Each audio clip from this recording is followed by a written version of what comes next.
प्यारे बच्चों नमस्कार। आज के दिन की खास चर्चा में आपका स्वागत है। आज का दिन अपने में खास है। जानते हो आज क्या है? आज विश्व पर्यावरण दिवस है। आप सभी को इसकी हार्दिक शुभकामनाएं। वीडियो को लास्ट तक ज़रूर देखिएगा। आज इस वीडियो के अंतर्गत बहुत खास चर्चाओं पर हम बात करेंगे। मुख्य बिंदु क्या रहेंगे? विश्व पर्यावरण दिवस क्यों मनाया जाता है? वर्ल्ड एनवायरनमेंट डे मनाने का क्या कारण है? कब से मनाया जाता है? और इसके लिए किन किन पहलुओं पर कौन कौन से मेन ऑब्जेक्टिव्स हैं जिन पे हमें ध्यान देना होगा? और आज जो कोविड काल चल रहा है, इस दौरान क्या बदलाव हमने देखे हैं और कहीं ना कहीं इस विकराल समस्या के पीछे क्यों ना मानव ही जिम्मेवार है, उन सभी बातों पर हम विस्तार से आज चर्चा करेंगे। ये प्रकृति की जो अमिट आभाएं, ये पेड़ दिखाई दे रहे हैं, नीम का पेड़, आम का पेड़, बरगद का पेड़, अशोक का पेड़, जामुन का पेड़, ये कुछ ऐसे वृक्ष हैं जो इतना ऑक्सीजन देते हैं। अपने जीवन काल में अगर जाने तो ये 8 से 11 टन ऑक्सीजन हमें प्रदान करते हैं और हमसे लेते क्या हैं? कुछ भी तो नहीं लेते और हमें देते सब कुछ हैं, पर हम इन पे ध्यान कभी नहीं देते। तो आज से, इस दिवस से ये प्रण करें कि इन पे ध्यान देना शुरू करें, क्योंकि ये जो लॉकडाउन का समय, एक कोविड काल, कोरोना काल हमने जिया है, कईयों ने अपनों को खोया है। उस प्राणवायु जिसे हम ऑक्सीजन कहते हैं, आज उस ऑक्सीजन की एक थोड़ी सी कमी के कारण कितनी मौतें हो गई। आने वाले समय में हो सकता है 50 वर्षों में वह ऑक्सीजन ही ना रहे। कितने बड़े प्लांट लगाने पड़ेंगे, कितनी आर्थिक भार हमारे देश पर आएगा, विश्व पर आएगा। क्या उस आपदा का सामना करने के लिए हम सक्षम हैं, कामयाब हैं? बिल्कुल नहीं। बशर्ते आज से हमें विश्व पर्यावरण दिवस से यह प्रण लेना पड़ेगा कि हमें पेड़ ज़रूर लगाने चाहिए। हमारा जन्मदिन दिवस हो, अपनों का जन्मदिवस हो, कोई और ख़ास दिवस हो, तीज त्यौहार हो, वृक्ष ज़रूर लगाएं। अपने अड़ोस पड़ोस में एक बगीचा बनाएं और उसे विकसित करें। पेड़ का नाम अपने नाम से बनाएं और 5 पेड़ों का जहां मैं जिक्र कर रहा हूं, याद रखिए, पीपल, बरगद, नीम, अशोक और जामुन, जो सबसे भारी मात्रा में आपको ऑक्सीजन देते हैं। अब बात करेंगे कि आज 5 जून 2021 विश्व पर्यावरण दिवस, खास क्या हमने बदलाव देखे हैं उन पर गौर करें। तो बदलाव हमने ये देखे हैं, गत समय आपको याद होगा, अप्रैल जब लॉकडाउन का समय लगा, आज फिर वही लॉकडाउन की स्थिति है, ख़त्म हुई है। वापस आर्थिक गतिविधियां पटरी पर आई हैं, स्कूल खुलने की ओर हैं, पर बच्चे अभी भी घरों पर ही हैं।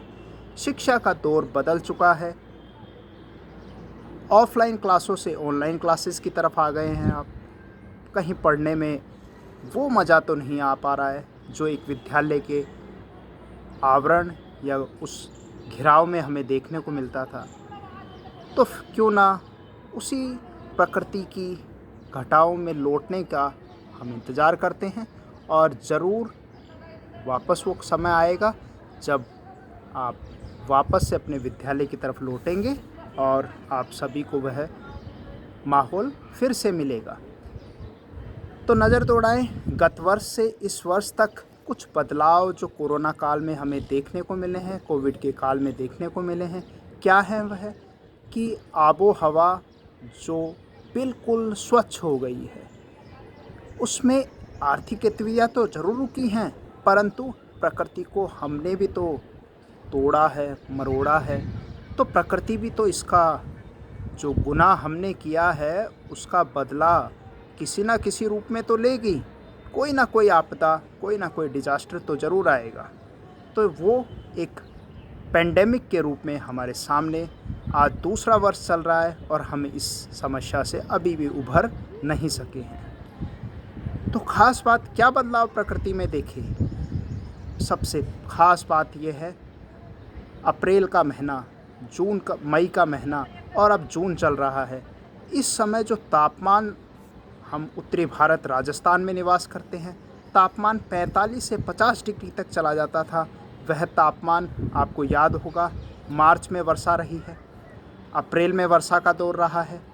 कभी ना कभी, चाहे वेस्टर्न डिस्टर्बेंसेस से हुआ हो या तोकते या यास की साइक्लोनिक गतिविधियों से हुआ हो, कहीं ना कहीं तापमान को कम करने में इनका योगदान रहा है। और जो आबो हवा है, यानी कि एयर क्वालिटी इंडेक्स है, वह भी 100 से कम आंका गया है। तो ये कई सारे बदलाव हमें देखने को मिल रहे हैं। गौर फरमाइएगा, चिचहाते पक्षियों की आवाज़ सुनाई दे रही है, कोयल की आवाज़ सुनाई दे रही है। ये सब प्रकृति का ही तो है। ये मनोरम दृश्य सब प्रकृति के ही तो हैं। खास बात गत वर्ष चर्चा में रहा कि अमृतसर से हिमालय की चोटी माउंट एवरेस्ट दिखाई दे रहा है। इस वर्ष अगर देखें तो उत्तर प्रदेश के सहारनपुर से, जहां से 300 किलोमीटर की दूरी है, वहां से भी साफ माउंट एवरेस्ट की चोटी, जो विश्व की सबसे ऊंची चोटी है, वह दिखाई दे रही है। इसी तरह बिहार के सीतामढ़ी जिले से भी स्पष्ट रूप से दिखाई दे रही है साफ साफ। और ख़ास रूप से देखें, हमारे भारत में कई प्रवासी पक्षी आते हैं और उनके लौटने का जो समय होता है, जैसे ही गर्मियां होती हैं, तापमान 40-45 से ऊपर जाता है, वह पुनः अपने स्थानों की तरफ लौटने लगते हैं। परंतु इस वर्ष ऐसा नहीं देखा गया। लंबे समय तक जो प्रवासी पक्षी थे वो यहाँ से देरी से लौट रहे थे। तो ये एक बदलाव हमें देखने को मिल रहा है। तो प्रकृति कितना देती है हमें, तो प्रण कीजिए, विश्व पर्यावरण दिवस पर 1 वृक्ष, 2 वृक्ष, 10 वृक्ष, जितना आप लगा सकते हैं उतना वृक्ष ज़रूर लगाएं। खास रूप से जानेंगे कि इसकी ऐतिहासिक पृष्ठभूमि क्या है। 5 जून 1972 स्टॉकहोल्म यूएन कॉन्फ्रेंस हुई थी, यूनाइटेड नेशन कॉन्फ्रेंस, जिसके तहत विश्व में पर्यावरण दिवस मनाने का संकल्प लिया गया। और 1974 यानी कि 1974 से अमेरिका में, संयुक्त राज्य अमेरिका में सबसे पहले पर्यावरण दिवस मनाया गया, जिसकी एक थीम होती है। हर कार्य करने का एक उद्देश्य, एक थीम रखी जाती। तो उसकी थीम 1974 की थीम थी ओनली वन अर्थ। और उसके बाद निरंतर बदलाव होते गए। फोकस करेंगे इस वर्ष की थीम का। इस वर्ष की थीम क्या है? 5 जून 2021 की, नोट करिएगा, री इमेजिन, रिक्रिएट एंड रीस्टोर रखी गई है। यानी कि 3 R रखे गए हैं। री इमेजिन करना है, रिक्रिएट करना है, रीस्टोर करना है। किसको? इकोसिस्टम को करना है, नेचर को करना है। ये हमें पुनः उसको बचाना है। और मेन फोकस क्या है? इकोसिस्टम रिस्टोरेशन है, यानी कि पारिस्थितिक तंत्र, इकोसिस्टम जो होता है जिसमें living, non living, biotic, abiotic factor एक दूसरे पर डिपेंडेंट होते हैं और एक फूड चेन डेवलप करते हैं। हर जगह आपको एक पारिस्थितिकी तंत्र, इकोसिस्टम देखने को मिलता है, चाहे वह खेत का इकोसिस्टम हो, मरुस्थल का, डेजर्ट का इकोसिस्टम हो, आपके स्कूल के पीछे एक बगीचे का इकोसिस्टम हो, कहीं ना कहीं समुद्र का इकोसिस्टम हो, डेजर्ट का हो सकता है, माउंटेन का हो सकता है, ओशन का हो सकता है। उस इकोसिस्टम को वापस से हमें डेवलप करना है और उसे बरकरार करना है, उसको बहाल करना है। और इसीलिए हमें पर्यावरण में होने वाली हानि जो बाधित हो रही है उसको रोकना है और इसे पुनः स्थिति में बहाल करना हमारा मुख्य उद्देश्य रहेगा। और इस वर्ष 10 वर्ष के लिए इस साल से UN, United nation decade on ecosystem restoration, एक प्रोग्राम चलाया जा रहा है जो 2021 से 2030 तक जारी रहेगा और जिसके अंतर्गत ये सारी प्रक्रियाएं करनी है कि 10 वर्ष तक हमें पारिस्थितिक तंत्र की बहाली करनी है, वापस से वही जो तंत्र विकसित था उसे पुनः लाना है। और इकोसिस्टम जो इस वर्ष का है उसका जो मेज़बानी करने का मौका हमारे पड़ोसी देश पाकिस्तान को दिया गया है। हर देश को दिया जाता है, हर वर्ष देश बदलता है, इस बार पाकिस्तान को दिया गया है। और ख़ास इस बार जो चर्चा का विषय ये रह रहा है कि अभी आज ही के न्यूज़पेपर में है कि मध्य प्रदेश का जो बुंदेलखंड इलाके का छतरपुर इलाका है, वहाँ बक्सावाहा के जंगलों में हीरो की खानें मिली हैं और एक ग्रुप को उसका एलोकेशन भी हो गया है। परंतु वहाँ आपको मैं जानकारी दूँ 2.5 लाख से 3 लाख पेड़ों को काटा जाएगा। और आपको मैं बता दूं कि एक पेड़ से एक दिन में 5 लाख की कीमत का यानी कि 230 लीटर ऑक्सीजन वहाँ से प्राप्त होता है। यानी कि यह 7 लोगों को ऑक्सीजन की पूर्ति कर सकता है। यानी कि एक दिन में एक पेड़ 230 लीटर ऑक्सीजन देता है, जिसकी कीमत 5 लाख है। क्योंकि आज जो कोविड दौर है, हम ऑक्सीजन की कीमत हर कोई जानता है। और एक पेड़ अपने जीवन काल में 8 से 11 टन ऑक्सीजन देता है।